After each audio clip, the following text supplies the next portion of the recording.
family. Angelina Darrisaw is the founder and CEO of CSuite Coach. It's a firm offering expertly, intentionally designed professional development and coaching programs for working professionals as well as small business leaders. She's an awesome intellect and a down-to-earth beauty. Her company has staffed coaches and provided training for Google, Major League Baseball, New York University's Veteran Lab Accelerator, Zendesk, Oscar Health, an organization I dearly love and serve to, Year Up, as well as Omnicom and many other companies. She's taken a direct route to realizing her dreams by teaching others how to realize theirs. Angelina Darrisaw. Angelina, it's so great to be able to talk with you right now. And in particular, at this time in our lives, I think your conversation is very needed and it's an excellent one. Welcome. Thank you so much. I'm really excited. This is when people say, who is that one person you want to have a conversation with? You would definitely be on my list. So this is really just an honor. Oh, wow. That's terrific to hear. And, I think we should jump right in with a CSuite Coach. Tell us why you started your business and what it does. And, yes. Angelina, why did you decide to focus on coaching and professional development? Absolutely. So I'll just jump in and tell you a little bit about CSuite Coach. We're going on our 8th year of business, and that's truly exciting to me because it's been a journey, but an important one. We work with Fortune 500 companies, and we're providing industry-leading coaching and training experiences that develop talent and foster equity and inclusion. So we all start with building relationships with organizations. We want to understand their goals and then curate solutions to help them reach those goals. So we have 3 core services.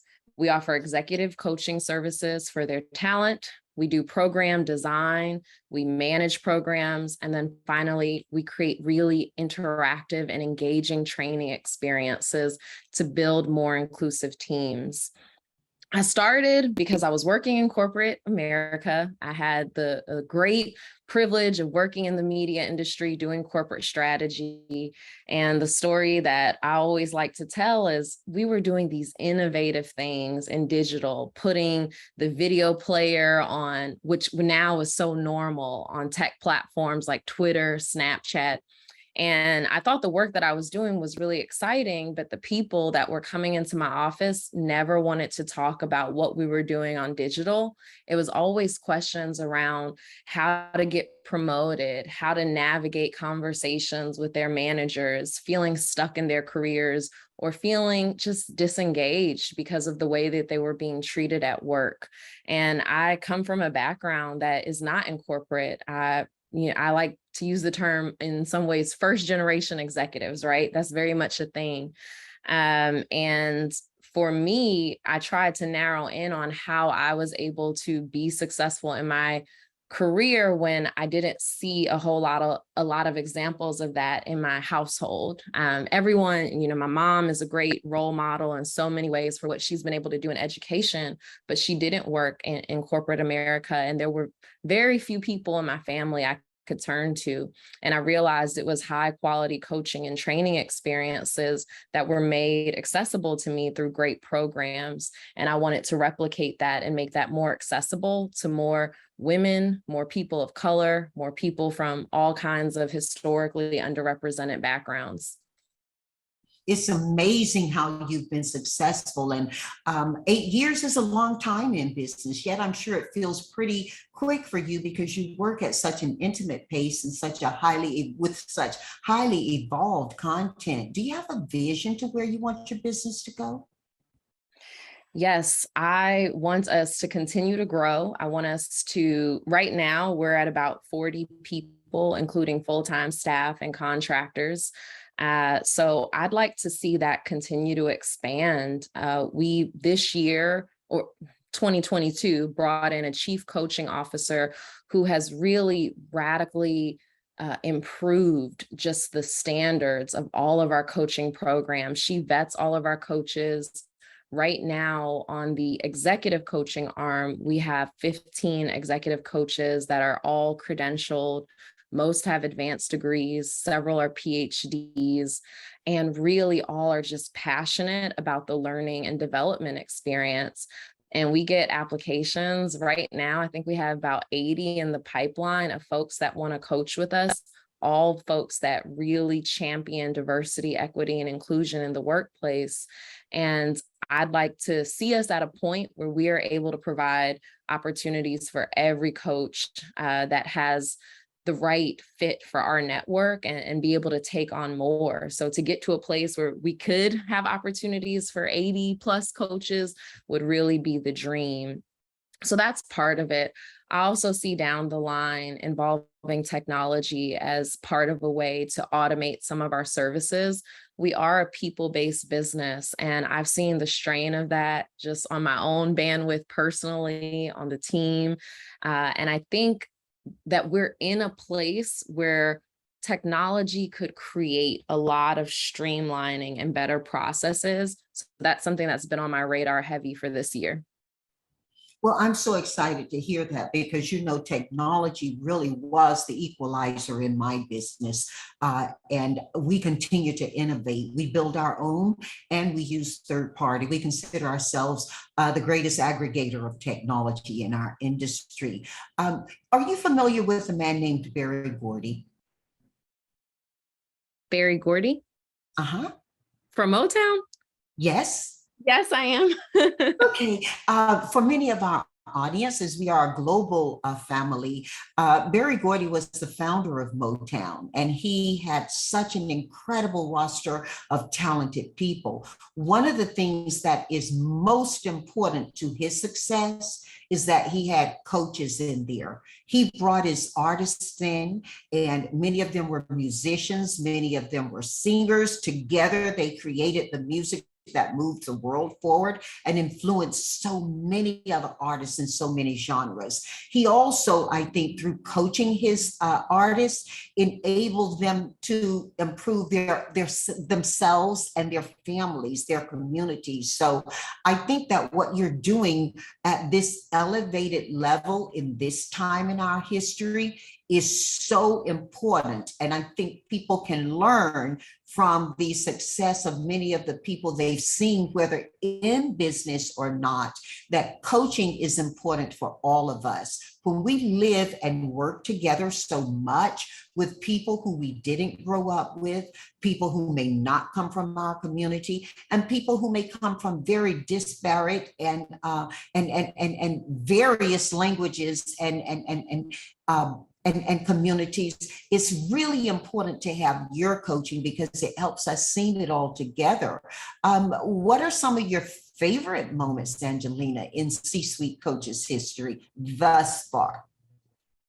Oh, there are many. Last year, a big accomplishment for us was receiving Major League Baseball's Most Valuable Supplier, Diverse Supplier Award for our work to help drive more folks into their supplier diversity program. So I am for certain also a champion of helping other small businesses grow and work with Fortune 500 companies the way we have.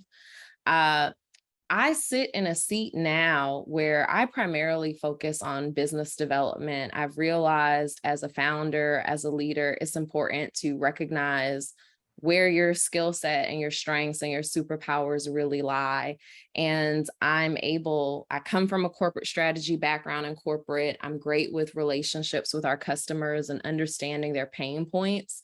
And so sitting in that business development seat has been the best fit for me. However, I find that when I do have opportunities to facilitate or to train and to be in rooms with the people that our company affects, at this point, some of our programs have touched in the hundreds of thousands. One program in particular that we've operated for Google since 2018 has trained 160,000 Black and Latino business owners on skills. And we have other programs that have touched thousands as well. And when I think about that, I often, when you're sitting in the business development seat, you hear the stories, but you don't feel it. And when you're in the rooms and I get to facilitate or be a fly on the wall, even if I'm not facilitating, that's where the energy just comes back to me.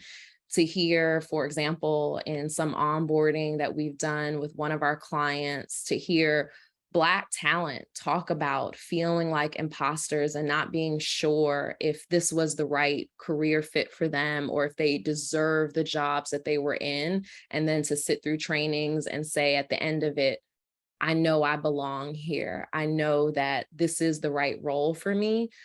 Just keeps me going and is that fire under me of, okay, everything we're doing is making a change. We're helping talent to realize that they deserve to be included, that they belong in the seats they're in.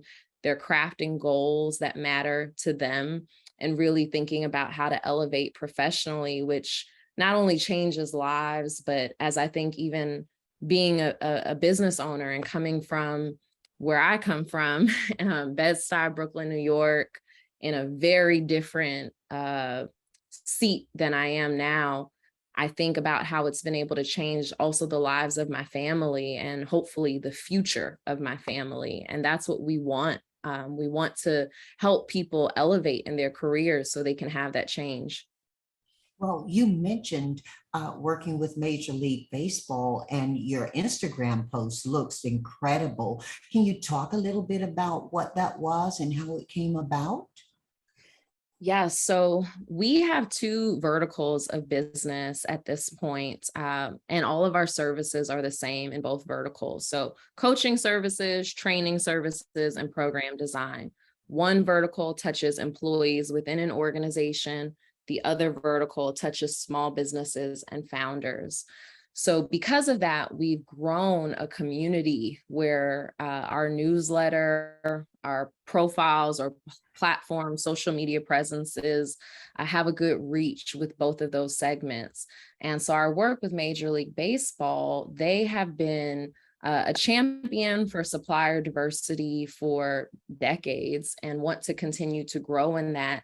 And they were looking for free skills-based training and also to drive more suppliers, diverse suppliers into their portal. So we put together programming for them where we offered free skills-based training and also some understanding of how to navigate their supplier portal. And it drove hundreds of signups for businesses that could do business with Major League Baseball in 2021, which is what drove that 2022 award.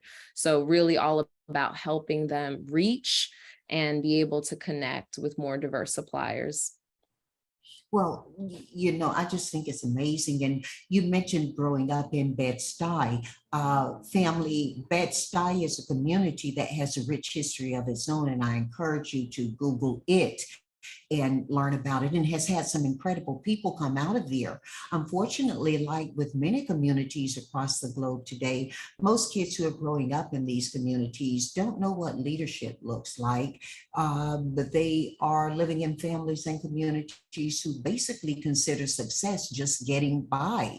And so I'd love you, Angelina, to talk about the traits you think that make a good leader. This, I think, is helpful to many of our family who are new in their entrepreneurship and those who are supporting people new in their careers who are looking to grow and groom leaders. Naturally, they can work with you, but what should they be looking for? What do you think makes a good leader? Oh, yes. These are things I think about often, especially to be put in this seat now where I have to wake up every day and remember I am the leader. I'm running this team and my team needs me to show up as a good leader.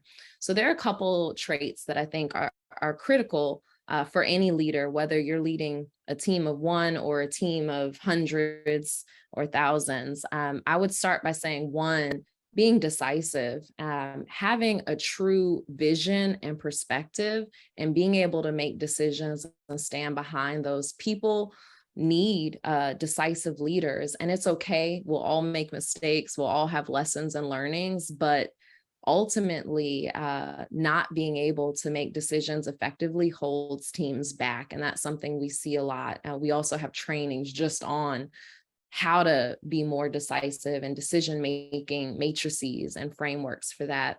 The second thing I think is really critical in this time is being coachable. So what does that look like? It looks like being receptive to feedback. It looks like always being willing to grow, deepening your understanding of self, of how you operate within a team, of knowing your strengths. I also would say in this era, what's also important is being really curious. One thing that everyone on my team is probably sick of hearing me say is, I am a student of the business. We should all be constantly learning. And especially in a space like equity and inclusion, where the bar continues to move on how we understand things, how we look at even terminology, right? So for example, the conversation 10 years ago was about diversity and inclusion.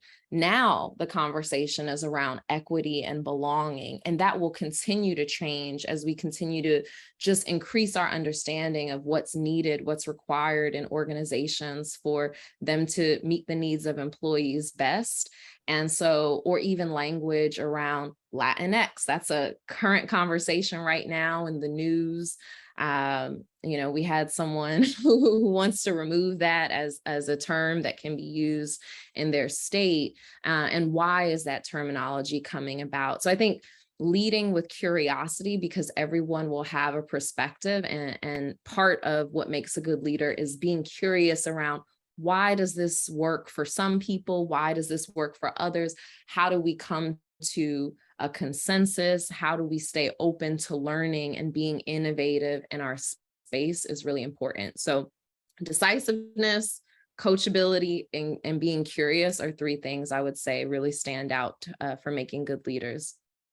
Lou Gerstner would agree with you. As you were talking, I was remembering back years ago when I went up in the Greenwood area of New York and attended a conference that he was hosting. And it was basically leadership in a box type conversation. I say that with great respect, leadership in a box, because it was speaking of those things that are really important, just as you were. And he was the first person I heard ever reference with intentionality, that depending on where the group, the organization, or the business is in its growth, different qualities, characteristics, and skills are required of leadership. As you're approaching it, I think that's just incredible.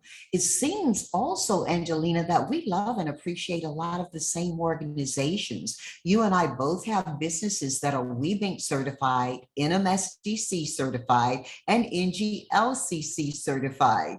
These are great organizations that I care about deeply, as I know you do, and they're also very important to the economy.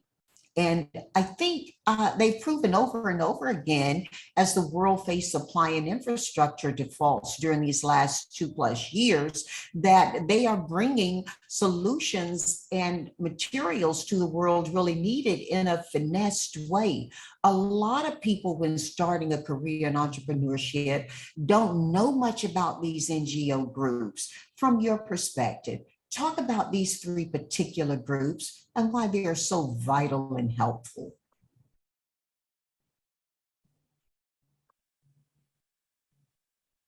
Yeah, absolutely. So one of the things that is really important about being certified is, for me, and I would say for many folks who are at that 5 to 10 year mark, is even the process of certification helps you frame your infrastructure for your business in a right way that positions you for growth. So if you look at any of the websites and see the documents that they need you to pull together through the certification process, these are things that maybe on a day-to-day small businesses aren't thinking about. So going through that exercise of even getting certified is really just a great process for having a good infrastructure in place for your business. So I do appreciate that. Even though it can be difficult, that certification process is hugely important. And then I felt that my first one, Angelina, my first certification process felt like a strip search to me. And I was full of, why do I have to do this? Why doesn't it? And then eventually I came to the conclusion, going through this process and the renewals process of these certifications really does act as a pre-audit for how your business is doing, especially in early entrepreneur years. Absolutely. So I found that to be really helpful. The resources that are provided are just profound. Right now, I'm facilitating for WeBank. They have a series called We Thrive Digital Series. And last year and this year as well, I've been a facilitator helping other women businesses think about some of the skills that they need to make sure that they're reaching the right customers and thinking about how to grow and expand their businesses. And these are free trainings that members get to participate in. So I think being able to have access to free ongoing education for your business is huge. We as business owners are constantly having to invest back into our own businesses. And we've seen stats about what investment looks like for women-owned businesses, less than 1%. That was what I most recently read in a JP Morgan study of Black women businesses get $1 million investment. And so we're pouring in, but it doesn't always feel like people are pouring back into us. And I think having those free resources from organizations like a WeBank or an NMSDC is huge. The last thing I would say that's great about being members of these organizations are the pitching opportunities that come about. I went to WeBank conference last year and made such great connections that landed contracts. So when we want to think about growing our businesses, having those opportunities to meet the right individuals who are decision makers and having really strategic conversations with them that can turn into contracts is a win. And they provide the platform for that.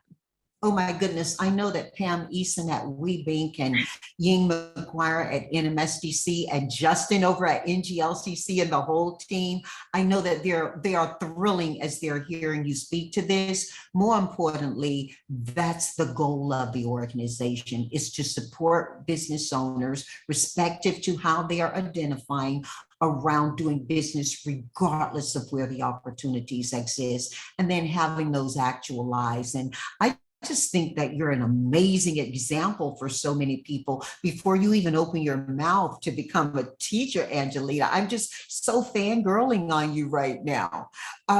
You've invested a lot into getting where you are. And previously, I know you've talked about how getting a divorce actually helped your business.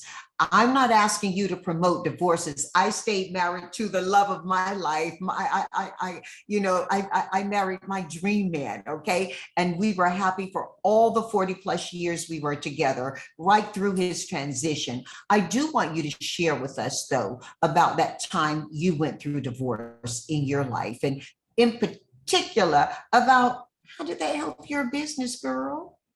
Yes. Okay, so I have to tell you, I'm a fan of you. I have notes in my phone with quotes from you from all your various speeches. And there was one where you talk about vulnerability so much. You also talk about your upbringing and just escaping some of the pain and the trauma that your upbringing brought. And there was one in particular where you talked about that it's okay to have pain. We can't sit in our pain forever, right?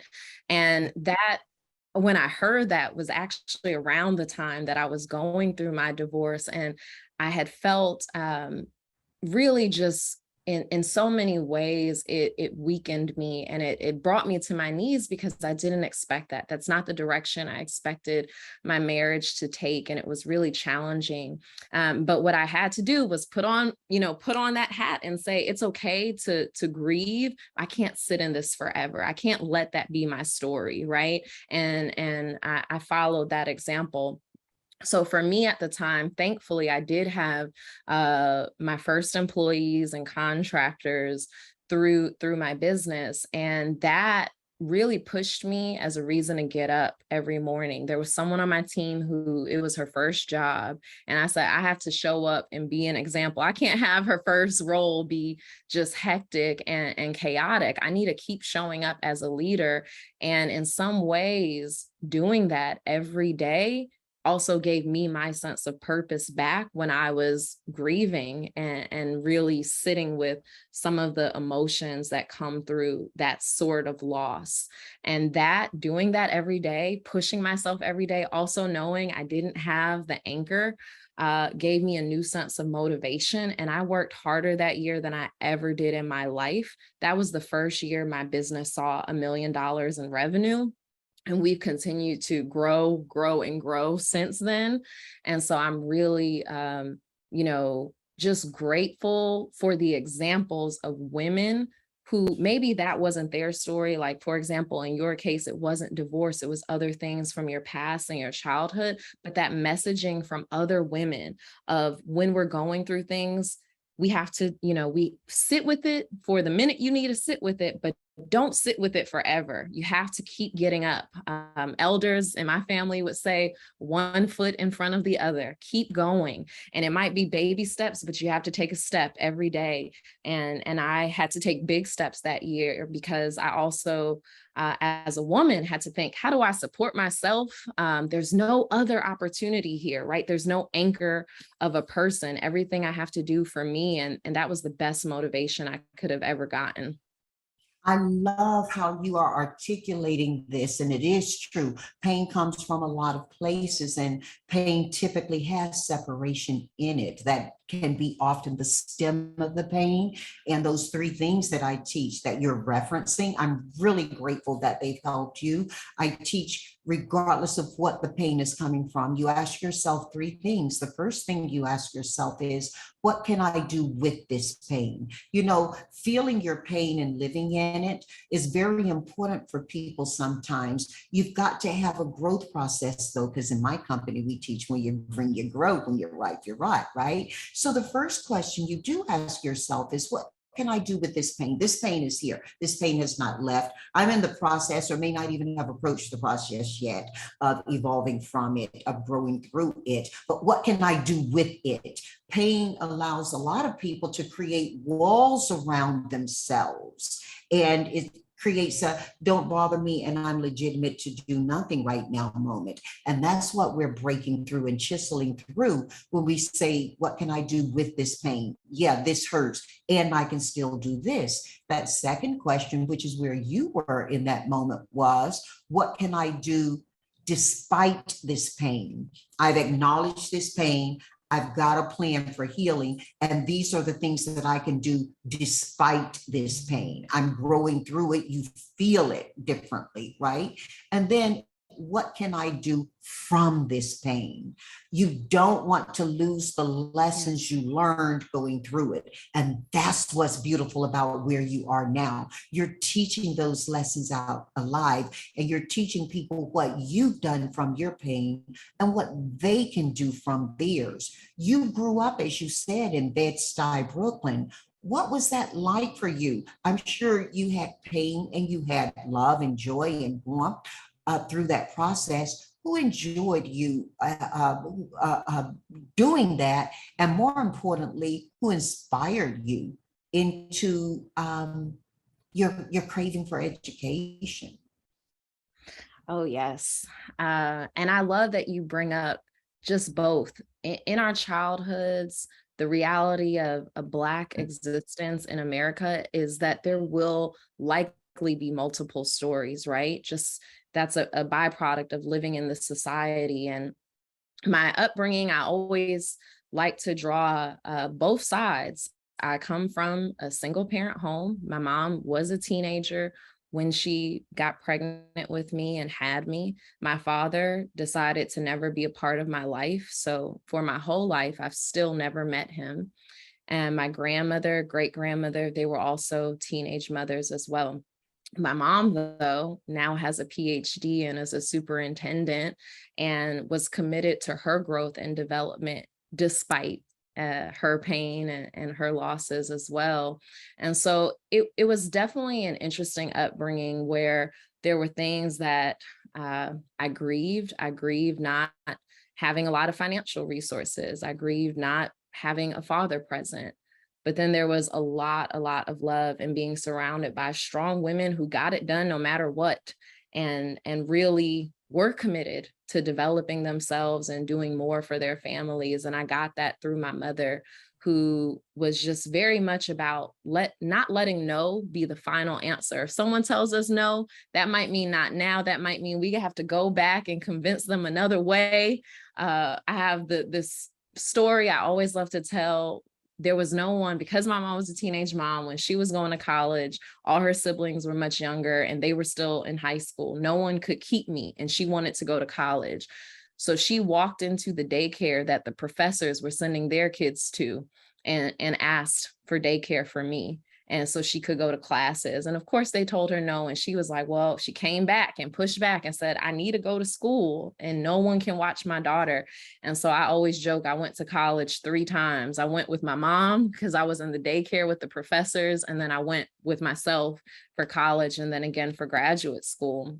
But just that idea of finding ways to convince people to help us get what we want, of being resilient, of pushing back, that's definitely something that I got from my family, of being also very grounded in who I am as a Black woman and our culture, and knowing, being able to have conversations with my family about who we are as a people, was also something that was very grounding for me.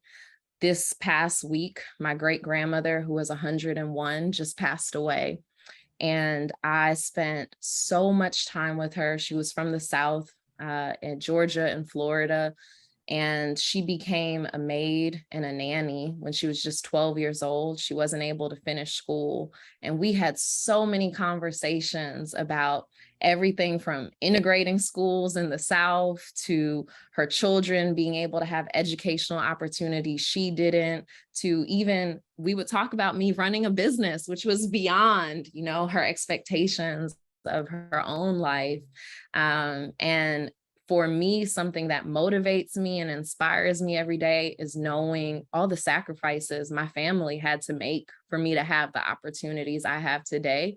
So when we talk about moving despite, that's also something that gets me up every day, is I'm sitting here having opportunities that my great grandmother wasn't able to. If I don't get up and do something with this business and keep growing it and keep providing opportunities and keep giving back, then I'm not living her legacy correctly, right? So that's also very important to me. That is important to all of us. It is huge. And, when you teach from that Forward method, family is a part of it. It's the first part of it, right?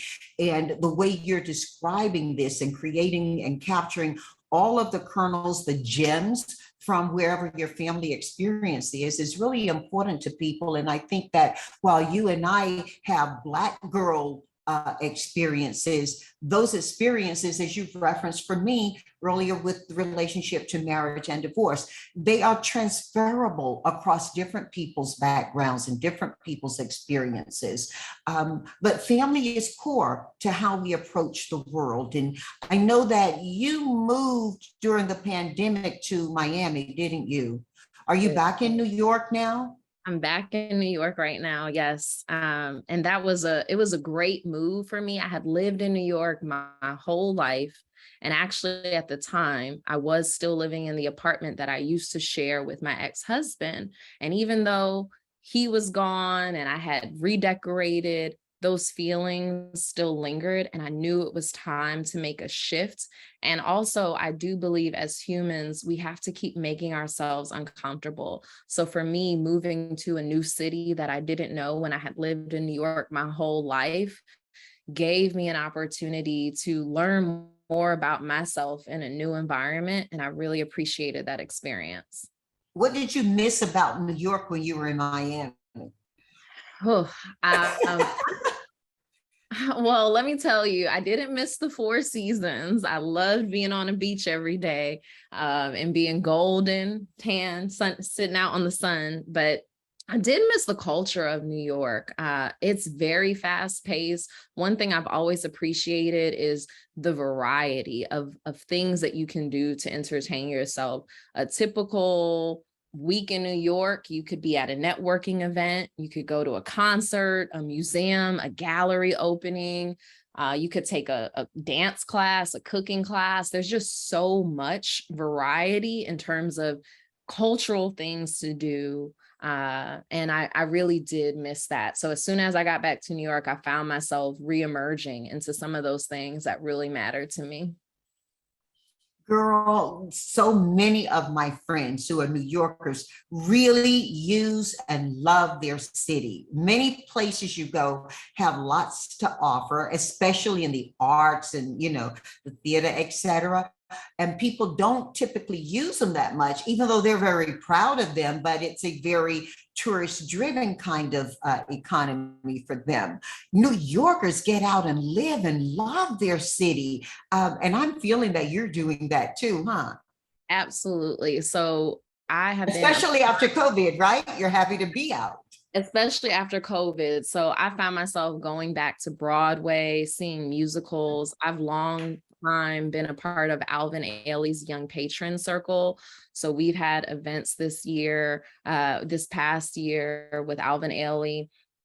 And for me, it's so funny. There's so many days between running a business, trying to have a personal life and trying to have a social life. There are times where I feel, wow, this is exhausting. And I have been reflecting about that a lot recently, especially with the passing of my grandmother, who, as I mentioned, she was 101. And I spent a lot of time with her. I saw her even at 101 in this past year. And I would go to her house and she would be standing, cooking, cleaning, doing things. She was always moving. And I would say, Grandma, don't you want to rest? Sit down, sit down. And she was like, I'll rest when it's time to rest. If y'all make me sit down, I'll feel like I'm not living. I'm alive. I want to live. And that's pretty much the approach I think that I take to life. Is there's so much to experience and there's so much to enjoy. And I want to enjoy as much of that as possible. So you will catch me at the gallery opening, at the Alvin Ailey show, at the networking event, at the conference, and in the boardrooms. I'm everywhere because I really do want to live fully while I'm here. And they contribute so richly to each other. I love that while I have a company called All STEM, which focuses on science, technology, engineering, and math in the job workspace, that STEAM is really the conversation and integrates the arts into that because they all feed to each other, inspire each other, and teach each other. So I love that you're doing that. And, talking about teaching and educating, you have a degree in political science from Davidson College, which is in my home state of North Carolina. You're also a member of their board, as I'm a member of North Carolina A&T State University's board. I give pride. Um, Angelina, you received a master's in management from Wake Forest and a certificate of coaching from NYU. What happened for you during and right after college? That's a lot of education and it's a lot to be proud of. What happened for you right after college? What was your first entry into the job market like? Yes, after I got my master's degree from Wake Forest, I love North Carolina, and you all, I love it where you went as well. I'll give you all your gems there. And I actually accepted a job in North Carolina. I was going to work at an advertising agency in Winston-Salem. I was going to have a corner office. And I took a road trip back to New York to see my family. I had been away for many years in school because I went straight to grad school from undergrad. And I just knew I had to be in New York. I wanted my brothers who were young, they had personalities when I came back home. They were in high school, they were dating. I connected with them so differently. And I felt like I had missed a lot of time with my family, which is a huge value for me. So I was very honest about that with the company that I was planning to work with. I kept a relationship with the owner of that company just because I was honest. And I said, I want to work with you, but I need to go back home and be with my family. So I came back to New York with no job, but I used the relationships that I had built as an intern to go back to everywhere that I had interned and see what was out there. And they actually created a program for myself and someone else, a sales marketing development program at ESPN, and that became my first job. So relationships always matter. And it's never about transactions, but it is always just about being honest with people, being open with people, keeping in touch with people, because that internship that I had years before turned into my first full-time job, and that was unexpected. And great experience to learn from a major media conglomerate about how to do business, and really grateful for the growth that I had early in my career from that. Well, I think that's just amazing. And it's such I mean, everything, your life is just such a teaching moment for all of us. Being featured as a model in national ads, Oprah, Ebony, Essence Magazine, that's amazing. And I know our family Googling you will just be overwhelmed by the successes that you've had there. Have you always had this type of self-esteem that allows you to model for a life? I mean, whether we're looking at you physically or looking at you in action, that's a great way to describe you, model. What's the story about the self-esteem behind there for you? Did you have to develop it, or were you born with it, your particular? Yes, absolutely. So I did take part in a Pantene campaign with My Black is Beautiful, and loved to be featured in those national ads. I also was really grateful for what that movement is about. We're talking about self-esteem. At the time, P&G had a goal of reaching 1 million Black girls and talking about self-esteem. And to that point, it wasn't something that always came naturally to me. I think there are a lot of reasons where, or a lot of experiences, I should say, in life that can challenge our self-esteem, whether that is having a missing parent who's chosen not to be a part of your life. It could also just be growing up without a lot of resources and having a chip on your shoulder because of that. It could be feeling doubted based on your intelligence because people see you and they may have assumptions. So I would say it was a process, and in many ways it's an ongoing process that being a business owner has definitely forced me to release a lot of the chips that I had, just because I can't show up as the leader I want to be if I don't have that self-esteem. We talked about decisiveness being an important leadership trait. Well, self-esteem is required for decisiveness. You have to trust yourself. You have to trust your gut. And I also think the older I get, or the more experience I get, the more I start to really just value the fact that we as women can be multifaceted. And that was one of my chips for a long time. If I model, will people question my intelligence? If I love fashion, I love your fashion. If I show up with a cute outfit, will people question my capabilities?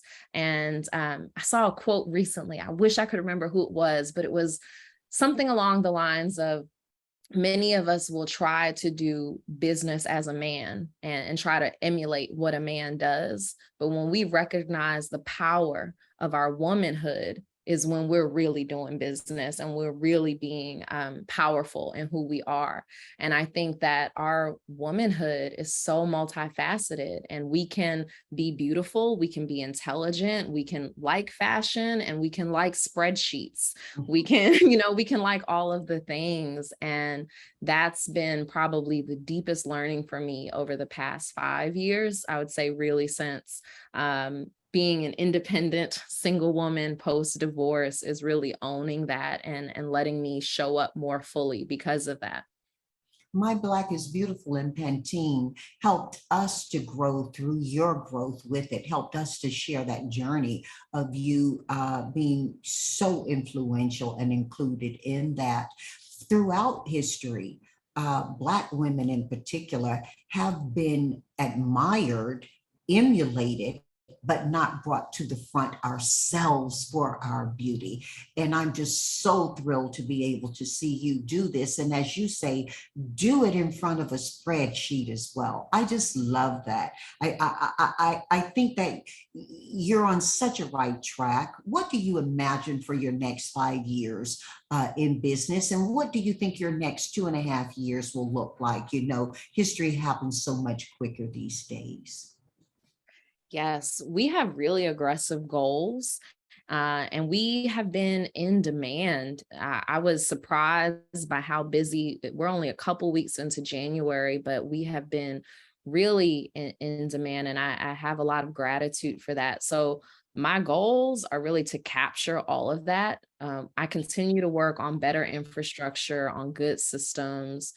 We have some great things in store just in terms of having our own certifiable program around coaching. One of the things that is really important to me in this space where there are so many leadership philosophies out there, we really do value a credentialed approach. All of our coaches have studied in that space, and we'd like to bring our own lens to that and be truly the thought leader in that space. So that's one thing.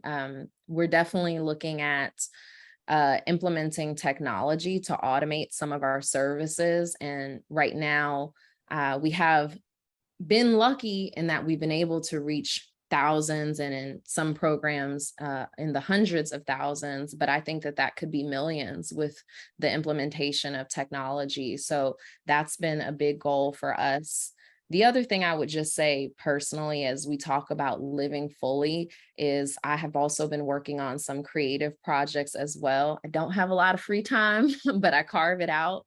And I'm really excited about taking some of those things on and writing about some of the things that I've experienced in life, in exploring what the role is of ambitious Black women in society when it comes to love, when it comes to how we're perceived with our ambition. And those are things that are really important to me.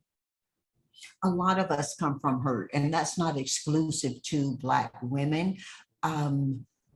What do you think has been the best lesson you have from moving from hurt? If you could do it in a capsule.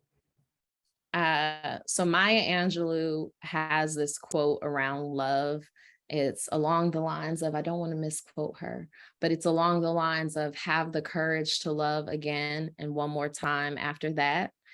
And no matter if your hurt is related to love or if it's related to something else, I think being courageous and allowing yourself to be open again and recognizing that not everyone is out there to hurt you. But if you are putting up walls constantly, sometimes because we have been hurt, can feel like an act of courage, but it's really an act of fear. A true act of courage is opening yourself back up after you've been hurt.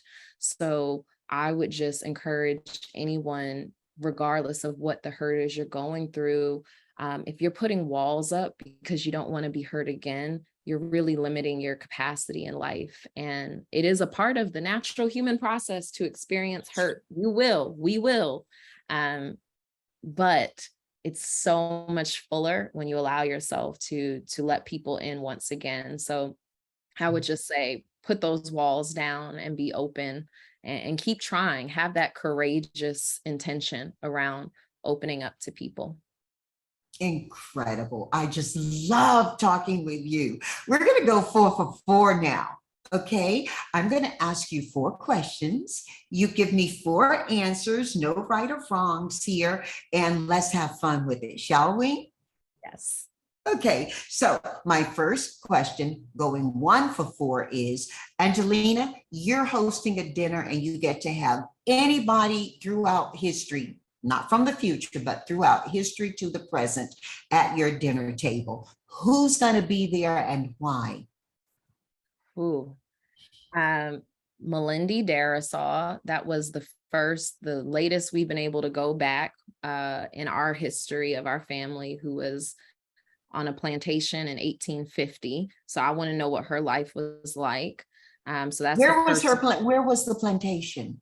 In Georgia. It was in Georgia. Yeah, our family traced her back. So one of the first Darrisaw women that we can trace back to. Are there any current family members who were owner side of the plantation who you've connected with from that? We have not. We haven't. We have a very good connection with our side, but that's a good something for me to look into. Yeah. So that would be one for sure. I will also I'd have to have Barack Obama there. I want to know all about his journey from history. Let's see. I'd put some other Black queens in there. I have to put Cleopatra there, see what her journey was like. And then I'd also put, who else would I want to hear from? I'd bring Maya Angelou back. She would be at the dinner as well. Oh, you'd have a lot of fun with her at the table. Maya's journey was not just the caged bird singing. It was so much bigger and broader and so much fun. I love that she loved fun. Oh, wow, that's going to be a great dinner. Why do you want Maya there? Her way with words. I think, first of all, she'd probably have everyone on their toes at that dinner, just in terms of the provocativeness of her questions. Sometimes you watch her interviews with Oprah, she's interviewing Oprah back, right? Yes. She's an active listener, and that's what made her writing so profound. Yeah, I think it's beautiful. And for a good part of her early life, she only listened. She never spoke. So I think when she finally used her voice, it was much more powerful from that. Again, talking about what can you do in the pain, despite the pain, and from the pain. Wow, what an example. Yeah. Yes, absolutely. What are you listening to? 4 things you're listening to and why that you want to share with us? Absolutely. I'm listening to leadership books constantly. Most recently, I just started The 5 Dysfunctions. I also listen to podcasts. So I do listen to Dare to Lead by Brene Brown. Also have your podcasts on recently. Other things I'm listening to. I like a good fiction book. So Americana, great. And then a 4th thing, I'm listening to good music. We need good music to go through life. Emily King's latest song this year is just everything. She has the song This Year Is Going to Be About Me, My Body, My Health, My Spirit. And that's a great song to wake up to. It's just prioritizing care of self. Love it. Leaning from that, you've been listening to books. What 4 books do you recommend to our family to read? You know, when I love a book, whether it's been audio or Kindle, I go back in homage to the author. I will buy a hardback. If somebody's got that opportunity, what are the 4 books you recommend to our family they must read? Like, if you read nothing else in life, read these, and why? So Caste is one. When you talk about a book I go back to constantly, by Isabel Wilkerson. If you have any care at all about inclusion, about equity, just having that that foundation of understanding how systems have been created, how looking at it through an American lens, but also through other lenses, have created systems, is really just game changing for just provoking thoughts around how do we change some of these systems. So that's one I go back to constantly. Brene Brown, I want to make sure I'm getting the title right. Daring Greatly, I think that's the one that I keep going back to, just thinking about courage and vulnerability, some of the topics we chat about, and how to show up as a leader. Now, there's definitely been recent controversy about the nuance that is missing there when it comes to what that looks like for Black women. And that's something I think about often. There are also just a lot of great principles in there around leadership. I really like the subtle art of not giving a F. That's just when we talk about building self-esteem and confidence, and also the framing of situations in our mind. That's a good one for thinking about framing situations, reframing, setting boundaries. That's a great one. You said you think that diversity and the discussions therein of diversity and inclusion should be uncomfortable. You've spoken publicly about that. I So, yes. Yeah, absolutely. It should. I mean, we need to get uncomfortable around these topics. That's the only way we're going to progress. And even when it comes to leadership, for example, uh, good leaders aren't afraid to have uncomfortable conversations. They're not afraid of confrontation. And if we want to show up as leaders in our lives, in our work, in our businesses, then we have to be willing to get uncomfortable. Awesome. And you were going to give us a fourth book. Okay, a fourth book.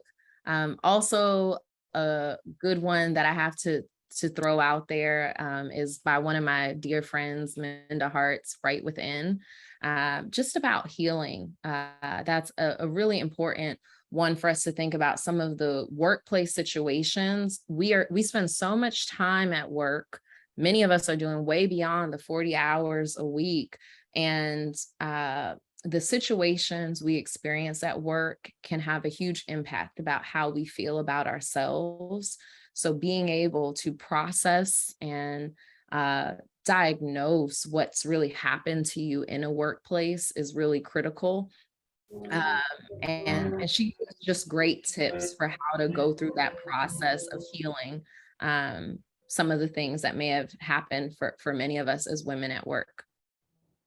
Amen, amen, amen. And thank you, Lynn Hart. So we're going 4 for 4. Okay. What 4 pieces of advice are the best advice you can give our family?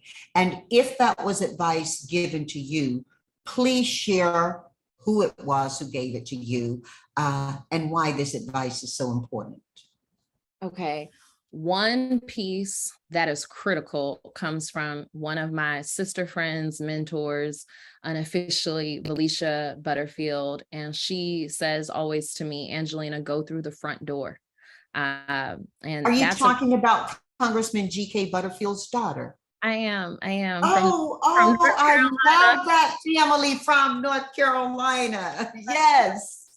And so what's her advice? She says, go through the front door. And what she's referring to is because of conditioning and our country and how we've been brought up, a lot of us, particularly as Black leaders in the US, can sometimes have this sentiment that we have to tiptoe around opportunities. But the quickest deals that she's ever seen done has been when a CEO reaches out to another CEO and isn't saying, oh, because I am, at this level in my business, I can only reach out to this middle, this person, this manager who's not a key decision maker. And so when we talk about self-esteem and confidence, I have emailed the CEOs of Fortune 500 companies and gotten meetings and gotten business done. And so we have to go through the front door. And if we are CEOs, we should have that that opportunity. We should have that entitlement to be able to reach out to another one. So that's just how business gets done quicker. That's one great piece of advice from her. Another one I mentioned earlier, but just to highlight it, comes from my mom, is no is not always the final answer. So being willing to push back. And I applied for a job once at Viacom and was told no. I went through the interview portal. I was actually told no 3 times. And then I reached out to a friend who worked there. She sent my resume to HR. They called me because they knew her. They're like, we're so sorry, no. And I said, I want you to understand my experience on that call. I ended up being the one that got the job. So just being willing to not let that be the final answer is really important. I have to say one also does just come from you, and in that not letting your pain be your story is really important. A lot of us sometimes need a hug. I think you said that too, because of trauma we've experienced, and we walk around heavy because of it. But it can be in your history. It doesn't have to be your story. And that is just really been a game changer in my mind, as I recognize how much sometimes I carry chips because of things I experience. And it's like Erica Badu says in Bag Lady, like, you're really going to hurt your back carrying all that. Let it go. Let it go. It happened. Move on. And that's not to discount how hurtful it was or how painful it is, but it's to really help yourself live a more full life. That's been a really important one. Okay, a fourth one that's really important. You have everything you need to be everything you need to be. Do you know who said that? Oh my. Oh my. And that just always sits with, like, that's like on my walls, you know, like that just sits with me. Because we really do. And that's actually a good coach's response. Often, you know, people think coaching is about someone else telling you the answers. Really, a good coach will help you drive your own answers. They'll listen to you, they'll ask the right questions. They're really in tune with you, and they help you realize that you have all the answers inside. And that's just critical for our own development. You are an amazing young lady, and I don't know that our family can really see your t-shirt you're wearing right now with that list of names on it. What I will tell you, Angelina, is put your name up there as well. And I'll tell you something else. It's such a blessing for me that, absent Madam C.J. Walker, I've met each of these women, and they've been personally influential to me in a way that they are to you. I started out saying you and I love and participate in some of the same NGOs. We love and participate in the teachings of some incredible women as well. Add your name, Miss Angel, Angelina Darrisaw. Thank you so much. From my heart to your home. How amazing.